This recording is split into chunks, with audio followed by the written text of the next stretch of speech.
मूर्तिजापूर येथील नगर परिषदेच्या स्वर्गीय रामदास भैया दुबे सेमी इंग्लिश शाळेतील इयत्ता दुसरीमध्ये शिकत असलेल्या विद्यार्थ्यास शिक्षकाने अमानुषपणे मारहाण केल्याची घटना समोर आली आहे. मात्र या घटनेबाबत पालकांवर मोठा दबाव टाकला जात आहे. शिक्षक प्रदीप झोडपे यांनी त्यांच्या शाळेत इयत्ता दुसरीमध्ये शिकणाऱ्या शेख अरान नामक विद्यार्थ्यास अमानुषपणे मारहाण केल्याची घटना समोर आली आहे. यात शेख अरान या चिमुकल्यास मोठी दुखापत झाल्याचे पालकांकडून सांगण्यात येत आहे. मूर्तिजापूर येथील नगर परिषदेच्या स्वर्गीय रामदास भैया दुबे सेमी इंग्लिश शाळेमध्ये इयत्ता दुसरीमध्ये शिकणाऱ्या शेख अरान व इतर विद्यार्थ्यांमध्ये पावसाच्या छत्रीवरून भांडण झाले. या कारणावरून शाळेतील मुख्याध्यापक प्रदीप झोडपे यांनी शेख अरान या चिमुकल्यास अमानुषपणे मारहाण करून त्याची मान दाबली. यात अरानच्या मानेला जबर दुखापत झाल्याचे अरानच्या पालकांनी आमच्या प्रतिनिधीशी बोलताना सांगितले.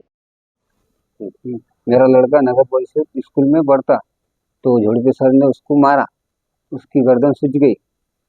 में आया था तो वो उन्होंने बोले टूप लगा दो सूजन उतर जाएगी।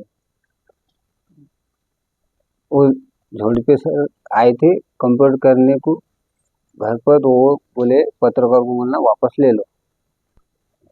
मात्र याबाबत प्रसार माध्यमांच्या प्रतिनिधींनी मुख्याध्यापक प्रदीप झोडपे यांच्याशी संपर्क केला असता प्रदीप झोडपे यांनी इतर 5 ते 6 शिक्षकांच्या सहारे सदर विद्यार्थ्याच्या घरी जाऊन त्या पालकांवर दबाव टाकण्याचा प्रयत्न केला व असे काही घडलेच नाही, अरान हा पाय घसरून पडला व त्यास दुखापत झाली असल्याचे पत्रकारांना सांगा असे पालकांवर दबाव टाकत असल्याचे पालकांनी बोलताना सांगितले. सदर प्रकरण दडपण्याकरिता शहरातील नावलौकिक एका माजी नगराध्यक्षाकडून सदर मुख्याध्यापकास पाठबळ देत नगर परिषदेच्या अधिकाऱ्यांवर दबाव टाकला जात असल्याचे बोलले जात आहे. सदर घटनेचे नगर परिषदेचे मुख्याधिकारी व गट शिक्षण अधिकारी गांभीर्याने घेऊन अरान यास न्याय देऊन शिक्षकांवर काय कार्यवाही करतात याकडे सर्वांचे लक्ष लागले आहे.